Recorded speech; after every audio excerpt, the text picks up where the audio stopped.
अस्सलाम वालेकुम। आज हम आपको ग्लैडिएटर की स्टोरी के बारे में बताएंगे। इससे पहले आप हमारे चैनल को सब्सक्राइब कीजिए। चलो स्टार्ट करते हैं।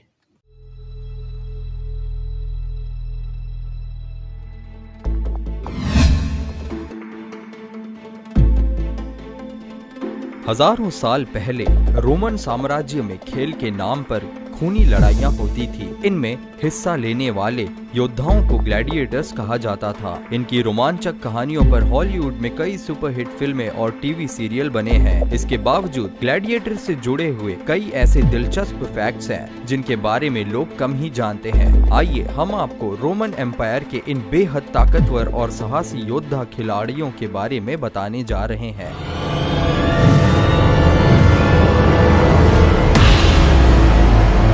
दोस्तों, स्वागत है आप सभी का हमारे YouTube चैनल पर, जिसका नाम है रहस्य मैक्स। हर लड़ाई में हारने वाले की मौत नहीं होती। ग्लैडिएटर्स की लड़ाइयों के बारे में आम धारणा है कि इनमें जब लड़ते लड़ते एक ग्लैडिएटर मारा जाता तभी दूसरे को विजेता घोषित किया जाता था, लेकिन ये पूरा सच नहीं है। दरअसल उस जमाने में ग्लैडिएटर्स की ट्रेनिंग और उनकी डाइट पर बहुत खर्च किया जाता था। अगर एक ही लड़ाई में वो मर जाता तो मालिक को बहुत नुकसान हो सकता था। कब्रों में मिले ग्लैडिएटर्स के कंकालों को देखने के बाद एक्सपर्ट्स का कहना है कि इन लड़ाइयों में उन्हें गहरी चोटें लगती थी। इसके चलते कभी कभी उनकी मौत भी हो जाती थी। दूसरी तरफ बचने वाले ग्लैडिएटर भले ही हार गए हो, पर वे चोट ठीक होने के बाद दूसरी लड़ाइयों में भी हिस्सा लेते थे। फिल्मों में जानवरों, खासकर शेर के साथ ग्लैडिएटर्स की लड़ाई बड़े जोर शोर से दिखाई जाती है, लेकिन हकीकत में जानवर और इंसान की लड़ाई कभी कभार ही होती थी।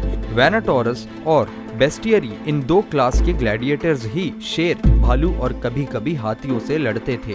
बहुत सारे ग्लैडिएटर्स गुलाम होते थे। कई बार जब वे मुकाबला में अच्छा प्रदर्शन करते तो मालिक खुश होकर उन्हें लड़की की तलवार इनाम में देते थे। ये तलवार स्वॉर्ड ऑफ फ्रीडम कहलाती थी, इसलिए आजाद होने की इच्छा से भी ग्लैडिएटर्स पूरा दम लगाकर लड़ते थे। मुकाबला से पहले हर ग्लैडिएटर शपथ लेता था। इसमें मुख्यतः हर परिस्थिति में सहन करने और टिके रहने की बात होती थी। बहुत सारे ग्लैडिएटर्स हार जाने पर आत्महत्या भी कर लेते थे। ऐसे लोगों को रोकने के लिए मैदान में सैनिक तैनात होते थे। शुरुआत में ग्लैडिएटर्स या तो गुलाम होते थे या फिर अपने अपराध की सजा पा रहे कैदी। फिर पहली शताब्दी में इनमें पूर्व सैनिक और कभी कभी शासक वर्ग के लोग भी कूदने लगे। वे जीतने पर मिलने वाले धन या मौज मजे के लिए ऐसा करते थे। प्राचीन रोम में जब किसी अमीर और खास आदमी की मौत हो जाती थी तब उसकी कब्र के पास ग्लैडिएटर्स को लड़ाने की परंपरा थी। माना जाता था कि इस लड़ाई में जो खून गिरेगा वो मृत व्यक्ति की आत्मा का शुद्धिकरण करेगा। जूलियस सीजर के समय ये परंपरा बहुत बढ़ गई थी। सीजर ने अपने पिता और बेटी की मौत पर सैकड़ों ग्लैडिएटर्स को लड़वाया था।